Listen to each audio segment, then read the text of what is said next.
Apologize for my tardiness today, so let's get right to it. We'll begin today with some scheduling announcements for President Trump's upcoming trip to Asia. Tomorrow night at 11 p.m., the president will depart the White House to fly to Malaysia, where he will arrive on Sunday morning local time. It's a long flight. President Trump will participate in a bilateral meeting with the Prime Minister of Malaysia in the afternoon, and then he will attend the ASEAN Leaders Working Dinner that evening. On Monday morning local time, the president will fly to Tokyo. Tuesday morning local time, President Trump will participate in a bilateral meeting with the new Prime Minister of Japan. On Wednesday morning local time, the president will fly to Busan, where he will participate in a bilateral meeting with the President of the Republic of Korea, deliver keynote remarks at the APEC CEO luncheon, and then participate in a U.S. APEC Leaders Working Dinner. On Thursday morning local time, President Trump will participate in a bilateral meeting with President Xi of the People's Republic of China before departing to return home to Washington, D.C. On Thursday night, upon arrival in Washington, President Trump and First Lady Melania Trump will participate in Halloween at the White House, where they will welcome law enforcement, military, and foster families. And I know many of us look forward to that. In other news, we are now on day 23 of the Democrat government shutdown. Senate Democrats have voted 12 separate times now to keep the government closed. Innocent Americans are suffering every day as a result. More than 500,000 civilian federal employees will miss a full paycheck tomorrow. Thousands of small business loans are going unapproved each month. This means almost $4 billion in capital is being withheld from small businesses across the country. The Democrat shutdown is also causing severe impacts at airports across the country. In one single day this week, the FAA had to issue ground stops impacting flights at Houston's George Bush Intercontinental Airport and Hobby Airport. 13,000 air traffic controllers who ensure that we all fly safely are continuing to work without pay. This is egregious and truly sad. Some of them are reportedly being forced to turn to driving for Uber and taking on other second jobs to make ends meet as the Democrats continue to shut down the government. Pilots are calling on Democrats to end this dangerous political game. The president of the Southwest Airlines Pilot Association called for the clean continuing resolution to be passed, saying, quote, "Our air traffic controllers and the broader air traffic system are already operating under immense pressure. A government shutdown only compounds that stress and threatens the efficiency of our skies." The Airline Pilots Association International, which represents more than 80,000 pilots, is sounding the alarm as well. They said this shutdown is undermining our system's safety. Resources are stretched thin, negotiations are delayed, and strain grows daily. With the Thanksgiving holiday approaching, we are nearing the busiest travel period of the entire year, when millions of Americans will go to airports to spend time with their loved ones. Let us be very clear from the White House today. If the Democrats continue to keep the government closed, we fear there will be significant flight delays, disruptions, and cancellations in major airports across the country this holiday season. If Democrats continue to shut down the government, they will also be shutting down American air travel. The White House is in constant communication with the air traffic controllers, with the airline associations, and with them, we urge Democrats to please pass the continuing resolution so we can just end this madness and this chaos and reopen the government. These are very avoidable consequences. The unnecessary pain, unfortunately, does not end there. Funding for the Supplemental Nutrition Assistance Program known as SNAP, which provides food benefits to low-income families, is beginning to lapse this week in some states. If Democrats continue to hold Americans hostage, there will not be enough funds to provide SNAP benefits for more than 40 million Americans on November 1st. That is next week. Democrats are solely responsible for all of this unnecessary pain. Why are they doing it? To give taxpayer-funded health care benefits to illegal aliens, some of whom are violent criminals. During the 4 years of Joe Biden's administration, the Democrats forced Border Patrol to admit illegal aliens into our country with no legal status and minimal screening.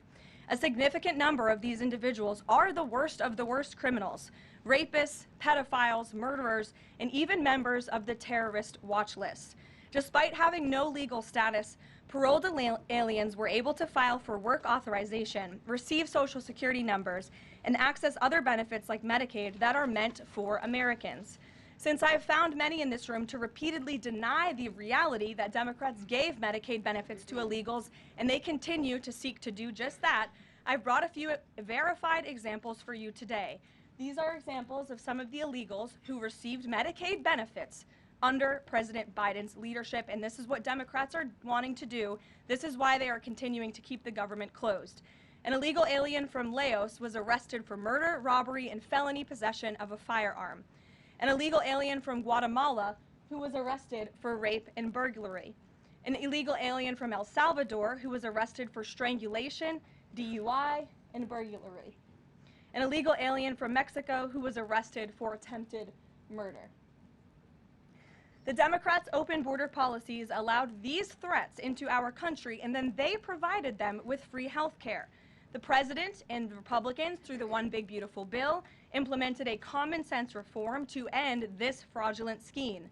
But that's why the Democrats are continuing to shut down the federal government. They are trying to reverse this and restore taxpayer-funded health care for illegal aliens like these. Throughout this shutdown, Democrats have said this quiet part out loud.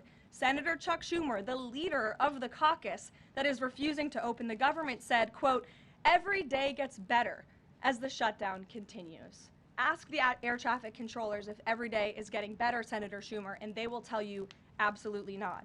House Democrat Catherine Clark said, "There are going to be families that are going to suffer. We take that responsibility seriously, but this is one of the few leverage points that we have."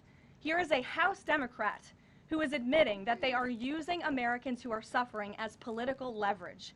And Senator Bernie Sanders said, "If you reopen the government, we lose our leverage." This is pure partisan games. A senior Democrat aide said the party will not end the shutdown, quote, "short of planes falling out of the sky."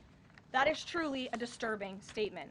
The Democrats clearly don't care about this suffering. They care about playing political games against President Trump, and this dangerous charade needs to end. The president and Republicans' position has been clear and unchanged. Pass a clean, nonpartisan funding bill to reopen the government. And then we can talk about all of the partisan issues that the Democrats wish to. If you're watching at home, we urge you to call your Democrat senators and tell them to put our country over their party and reopen the government today. Here in our new media seat, we have Brittany Gibson of Axios. Brittany, why don't you start us off for our Q&A today? Thank you for being here. Two questions, if I may, Caroline. First is, we understand that the president and Republicans will not negotiate on ACA extensions until the government reopens. If and when that happens, what does the president think should be, or what are his plans for preventing rising healthcare costs for Americans? It's a very good question, and I'll leave that to the president to negotiate that when Democrats vote to reopen the government. When it comes to lowering healthcare costs, the president is deeply committed to this. It's why he has spent so much time and effort negotiating with Big Pharma to lower the healthcare costs of prescription drugs. All of you have been in the Oval Office for multiple different announcements. We've had these most favored nations deals with these large pharmaceutical companies committing to lowering drug costs in this country. So it's something the president wants to do. And Brittany, one more point. I'll just point out the irony in Democrats holding the government and the American public hostage over a healthcare system that they created. The healthcare system was called Obamacare. Why? Because Democrats and President Obama implemented. And Republicans have always said it's a broken system, yes, but they caused it, and now they want to shut down the government to fix it. We need to open the government, and then we can have these very important conversations about healthcare. And the second, on H-1Bs and foreign students, during the campaign, President Trump said he wanted to make it easier for foreign students to work at U.S. companies, staple a green card to every diploma. But the changes from several agencies now on H-1Bs are adding more obstacles to that. The administration is being sued over those changes. Can you explain the changes in the president's thinking on H-1Bs? The administration will fight these lawsuits in court. The president's main priority has always been to put American workers first and also to strengthen our visa system. We know for far too long the H-1B visa system has been spammed with fraud, basically, and that's driven down American wages. So the president wants to refine this system, which is part of the reason he implemented these new policies. These actions are lawful, they are necessary, and we'll continue to fight this battle in court. Garrett. Two questions on different topics, if you'll Sure. indulge me. On the pardon of Changpeng Zhao, and apologies if I'm mispronouncing that name, Binance has significant business interests with World Liberty Financial, the president's family's crypto company. How do you respond to the allegations from Democrats that this is a corrupt act? I would respond and say the president is exercising his constitutional authority to grant clemency requests. And the president and the White House have a very thorough examination of every pardon request that comes to the president's desk. It is thoroughly reviewed by the White House Counsel Office, and I spoke with our great White House counsel about the pardon after it happened. This was an overly prosecuted case by the Biden administration. Even the judge in the case admitted that the Biden administration was pursuing a egregious over-sentencing of this individual, and the previous administration was very hostile to the cryptocurrency industry. So the president wants to correct this overreach of the Biden administration's misjustice, and he exercised his constitutional authority to do so. And to the Democrats, I would just say there's nothing more corrupt than what President Biden did on his way out the door, pardoning his extremely corrupt son and many of his associates. On the Ballroom, the first of which will probably be several questions about this today, I imagine. Is it a big story? It seems that way. The president's cost estimate has changed several times. I think it's up to $300 million now. Given the nature of all this, will the White House commit to releasing all of the donors and how much they're spending and how much of his own money the president is putting on the line to this? We have released the full list of donors thus far. Perhaps there will be more people who want to generously contribute to this project. And the president, yes, has committed his own resources. And when he releases that information, which I'm very confident he will, you will all see that. We'll see a dollar figure from the president? Yes, he will. And I would also just add the president has been incredibly transparent. I would reject any notion otherwise when it comes to this Ballroom project. It's something he personally has obviously taken an interest into and has talked with all of you in this room many times about. You have seen the model in the Oval Office. Last night he showed that for you. But when this plan was presented and when these renderings, as soon as they were complete, the president directed me to come out here and to share them with all of you. I did an entire opening remarks about what this Ballroom project was going to look like. With any construction project, there are changes over time as you assess what the project is going to look like, and we'll continue to keep you apprised of all of those changes, but just trust the process. This is going to be a magnificent addition to the White House for many years to come, and it's not costing the taxpayers anything. The president is privately funding this Ballroom addition to the White House grounds. Jennifer. To follow up on that, one thing that's not in the president's model is the East Wing bunker, the president's emergency operations center. Can you say if his update, that $300 million, does that include the cost for upgrading that bunker? Look, like any security enhancements that are made on the White House grounds, those will be made and maintained by United States Secret Service. As for the cost of the Ballroom and the construction itself, all of that is going to be, like I've said, privately funded and paid for by the president himself and many generous patriots who have stepped up. Is included in that funding? Correct. Okay, and then can you say, well, that's all right, I'll skip that one. Thanks. We just. Okay. So the White House has explained that the reason you didn't submit construction plans to the NCPC is because that commission, along with others, don't have oversight over demolitions, but only over construction. And so far, you haven't built anything. So can you help us understand, can the president tear down anything he wants without oversight? Can he demolish this building or, say, the Jefferson Memorial? So it's not the president who came up with that legal opinion himself. That's a legal opinion that's been held by the NCPC for many years. It's written, so we can get you that background and that research if you wish to include it in your reporting, because it is very important. They have ruled consistently, their general counsel has said, when it comes to phase one of this project, the tearing down of the current East Wing structure, a submission is not required legally for that. Only for vertical construction will a submission be required, and that's a legal opinion from them, and we are following that legal opinion. And again, I would just add, can any president do such a thing to the White House grounds? There have been many presidents in the past who have made their mark on this beautiful White House complex. This briefing room, as you all know, was not once a briefing room. It was a swimming pool. There have been presidents who have completely torn down the executive mansion. If you look at what President Truman did, some of the photos of the construction project that took place in those years, I think sitting here today, we're all grateful for those efforts and the modifications that happened at that time. And again, in due time, the East Wing is going to be more beautiful and modern than ever before. And in addition, there will be a big, beautiful ballroom that can hold big parties and state visits for generations to come. So it sounds like the answer is yes, he can tear down whatever he wants. And then secondly, that's not what we're saying. That's a legal opinion that's been held for many years. And interpreting it. No, it's something that presidents have done for years and years. In fact, I have some photos here. Thank you, Pat, to show you the construction that's taken place on the White House grounds. This is the construction of the West Wing in 1902.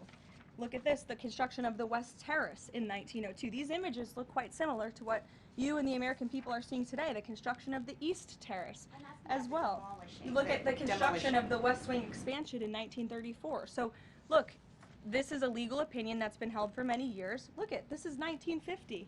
That looks a lot like what you were seeing today. Can he demolish anything he wants? What do you think without that rubble is? How did that rubble get there? Right, so I'm asking, and then back to the donors. Go ahead, Reagan. Many of them are. Two Reagan, questions go for you, ahead. one on immigration and another on Venezuela. It's being reported that the semi-truck driver suspected of killing 3 people in a DUI crash is an illegal immigrant who came in under the Biden administration. Do you know if California gave him a commercial driver's license? And then it also appears that California largely has not been cooperating with English proficiency standards. I'm wondering if the administration has any further plans to punish the state.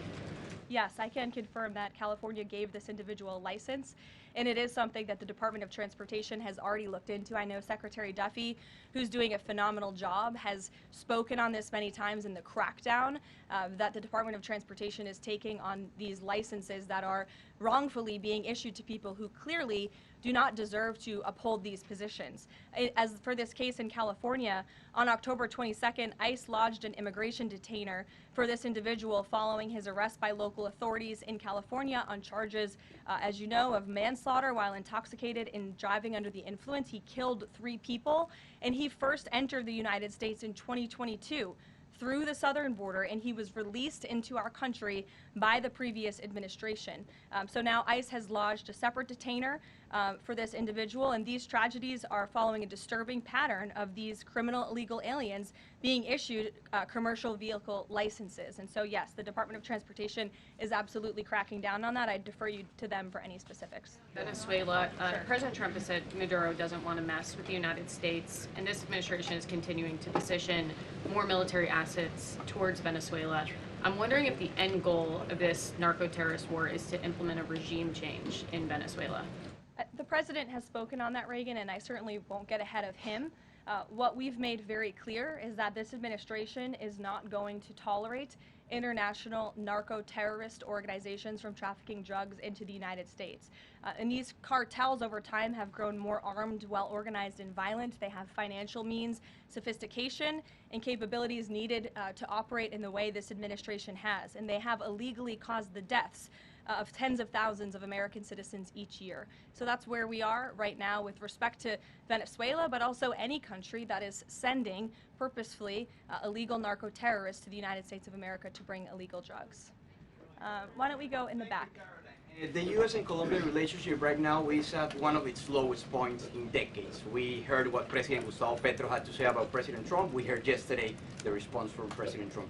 Is there any kind of compromises or gestures from the Colombian president that President Trump would like to see in order to de-escalate the tensions? Is it possible a de-escalation? I don't think we're seeing de-escalation from the unhinged leader of Colombia right now, and I don't think the president, frankly, is interested in that at this point. He spoke on this yesterday, and I don't have anything to add to his comments. Go ahead. Yes. Thank you, Caroline. Thank you, In addition to the ballroom and the rose garden I'm going patio, into the back, sorry. Go ahead. in addition to the ballroom and the rose garden patio, is the president looking at any other renovations or significant kind of projects here at the White House? Not to my knowledge, no, but he's a builder at heart, clearly. And so his heart and his mind is always churning about how to improve things here on the White House grounds. But at this moment in time, of course, the ballroom is really the president's main priority. Kristen. Last week, President Trump announced that he had a productive call with Vladimir Putin. They scheduled a meeting in Hungary. Since then, he has canceled the meeting and he has imposed sanctions on Russian oil companies. Can you talk about what changed that led to this dramatic shift, or even just what occurred in the last week that got us from point A to point B? Sure. Look, the president has always maintained that he would implement sanctions on Russia when he felt it was appropriate and necessary. And yesterday was that day. I think the president has also long expressed his frustration with Vladimir Putin and frankly both sides of this war. And he's always said in order to negotiate a good peace deal, both sides need to be interested in a good peace deal. And he feels as though, unfortunately, from the Russian side as of late, he has not seen enough interest and enough action in terms of moving the ball forward towards peace. And so a meeting between these two leaders is not completely off the table. I think the president and the entire administration hopes that one day that can happen again, but we want to make sure that there's a tangible, positive outcome out of that meeting, and that it's a good use of the president's time. Of course, he's traveling to Asia next week. He has a number of events coming up here on the home front as well. He's been incredibly busy, as you all know. You're all tired from covering him and his movements every day, and so we want to make sure it's a good use of the president's time, and the president doesn't want to waste his time, and he said that. All between the Secretary of State and Lavrov that led President Trump to believe that President Putin or the Russians did not want a peace deal? That was not the sole reason, no. I think the Secretary Rubio felt that was actually a productive call. But again, the president wants to make sure that a meeting between himself and President Putin will be a good use of his time. But what exactly led to President Trump not believing, after his call on Thursday, where he said he did think he wanted peace and wanted a peace deal, to believing that Russians were not? Again, the president wants to see action, not just talk. And I think the president is extremely motivated by the success of his peace deal in the Middle East to get things done. And he wants this war to come to an end. He's been saying it now for 9 months being in office, and he's grown increasingly frustrated with the lack of progress from both sides of this war. Mary. For example. Two quick construction questions, if I can. You mentioned any construction project comes with changes. The president had initially said that this project wouldn't interfere with or touch the current structure. Now he says to do this properly, he realized that the East Wing had to be demolished. This is the people's house. Why not inform the public of that change and when it was decided that the East Wing would have to be demolished?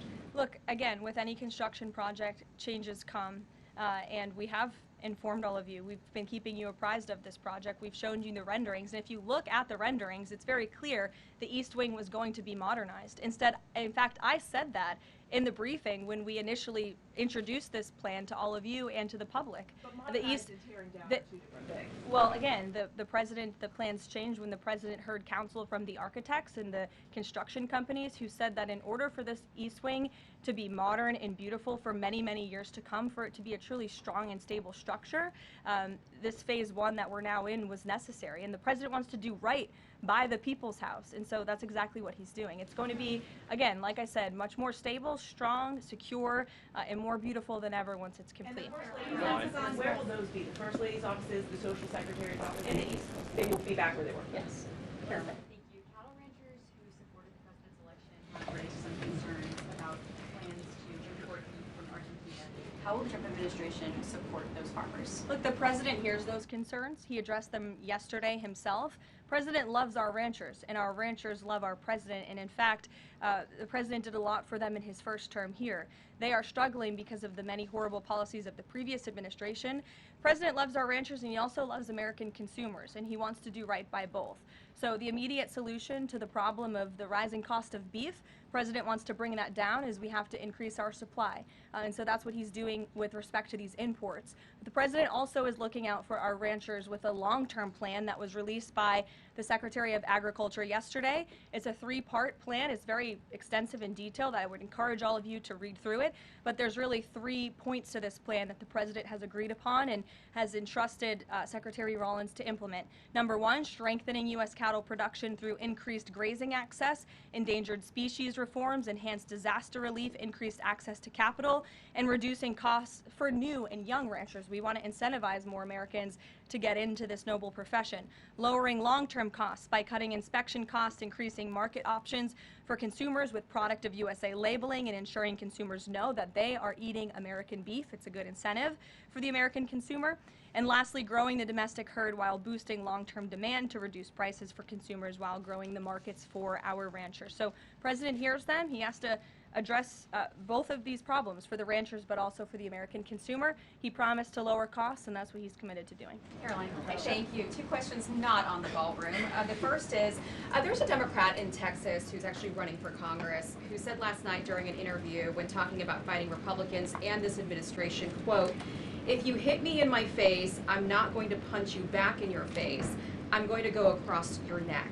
This has obviously really upset those folks over at Turning Point USA after the Charlie Kirk assassination. Just your response to that kind of rhetoric. Just very jarring rhetoric, and I think it's very unacceptable. I hope the people of Texas will do the right thing and reject this person's candidacy. It should have no place in American politics. And then just a quick second question on oversight Democrats that are saying that they're creating this master ICE tracker, basically tracking all ICE activity. We've seen the protests in New York just yesterday. Homeland Security is saying that this sounds like obstruction of justice. What do you say? Again, this is actively putting the lives of our ICE agents at risk. We've seen media outlets, in fact, in this room, also write stories about ICE tracker apps that Democrats and other left-wing activists have created to track the location of ICE agents on the ground in our communities. Again, I've said this repeatedly and I will continue to say it. The men and women of ICE are outstanding people. I wish a Democrat on Capitol Hill would actually have the courage or the guts to stand up to their party and sit down with some of these men and women who are doing this incredibly difficult job of enforcing our federal immigration laws.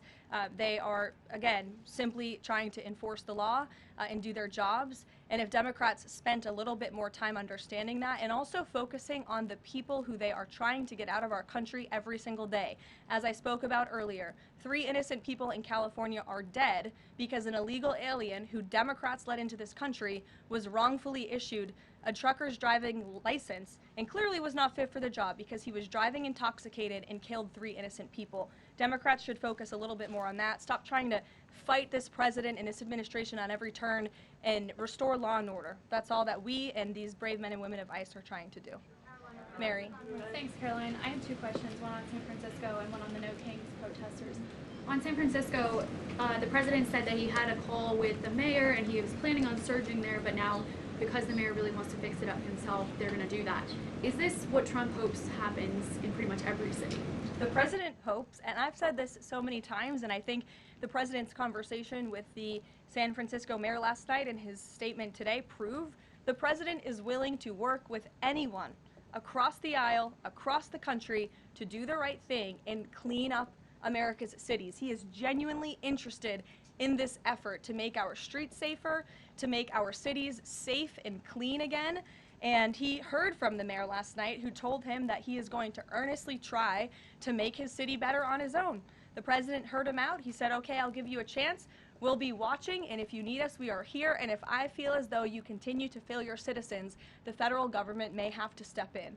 But we'll continue to watch San Francisco, and that law enforcement operation has now been paused. Thank you. And then on the No Kings protesters, I saw videos of people explicitly calling for violence against Stephen Miller, against the president, shirts saying we don't have enough assassins, calling for more political violence.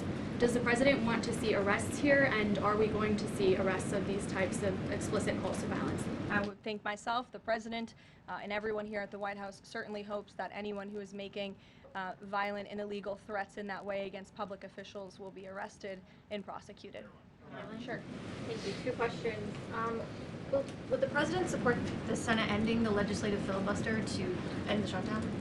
This is something I haven't heard the president talk about much, so I don't want to speak on him for it. I'll let him answer that question himself. Can you have an update on the NASA administrator nominee? Do you plan to nominate anyone soon? Or does the president nominate anyone soon? Sorry. I'll leave that to the president himself. He'll make a decision in due time, and when he does, you will hear directly from him as you always do. Back, we'll give our friends in the back a chance. Yes. As you mentioned at the top of the briefing, USDA has warned that it will run out of funds to pay full SNAP benefits next month if the shutdown continues. Senator Hawley is floating a bill that would ensure SNAP benefits are continued to pay during the shutdown. Would the president support such a move? And you also announced that the administration was using tariff revenue to keep WIC going during the shutdown. How long will that last? And is anything similar being considered for SNAP? Yes, the administration would absolutely support that legislation. We hope that it would come over the finish line, but the bill that will get everyone paid and put everyone back to work is the clean continuing resolution. That's what the president and Republicans want to see. Ed, go ahead, Ed. Thanks, Caroline. On the Russian sanctions again, how much pressure do you think this sanctioning these two Russian companies actually puts on President Putin? Because the last administration sanctioned two other oil companies. So how much economic pressure is this really? A lot. If you read the sanctions and look at them, they're pretty hefty. And I saw some international news out of China this morning that they're scaling back oil purchases from Russia. We know India has done the same at the request of the president. The president has also pushed European countries, our allies, to please stop their purchases of Russian oil as well. So it's full court press for sure, and we expect that these sanctions are going to do harm, as the Secretary of Treasury said yesterday. Could there be more? Is this just the first step, or could there be more sanctions? I'll leave that to the president to decide. Sure. Or heard the NBA gambling, involved in the gambling issue there. Does the president gamble? What does he think about that? You know, I'm not sure. I don't think he does. I've been with him quite some time, and I have not seen him gamble before. I don't think he's a big gambler, but you can ask him yourself the next time you have a chance to, Ed. Go ahead. Thank you, Caroline. I've got two Hi, quick Jake, questions. and then we'll go to you. Thank you. Okay. You're welcome. Two quick questions. Back to the ballroom. It is a very spectacular ballroom, according Thank to the you. renderings. And if it's half as nice as the one at Mar-a-Lago, then future presidents are really going to appreciate it. They will. Thank you, Jake. First of all, is there like an official name? Like, are we calling it the Trump Ballroom, or does the president have a vision for what the name for the ballroom is going to be? There will be an official name. I will let the president announce that once he firmly decides on it.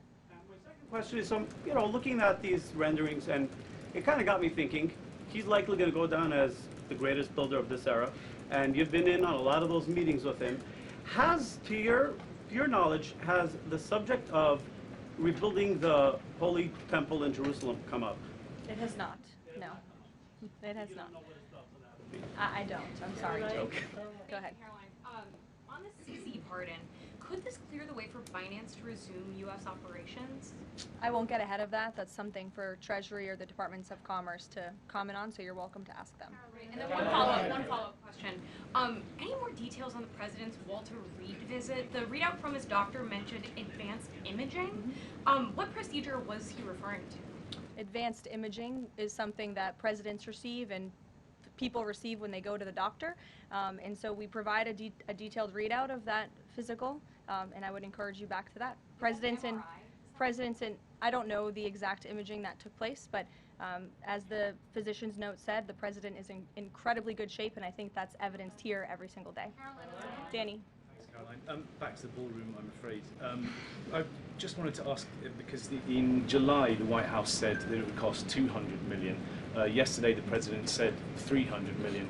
Is $300 million now the operative figure, and why did it go up by so much? $300 million is the figure, and again, it's not going to cost the taxpayers a dime. So we look forward to this project continuing, and we will continue to keep everyone apprised on it. Perhaps the president will even bring you all out to see it one day at the appropriate time. You're also going to hear from the president directly in about an hour. He's hosting an event with the Homeland Security Task Force. This was a newly created federal task force that the president and his law enforcement team have put together. I would encourage you all to tune in to the remarks. They have really done a tremendous job at refocusing how federal law enforcement and local law enforcement work together. There will be some local sheriffs and law enforcement officials in attendance as well, and they'll be talking about the success and the many arrests they have made of drug traffickers and cartel members all across the country by just simply working together. So we will see you at the event. Thank you.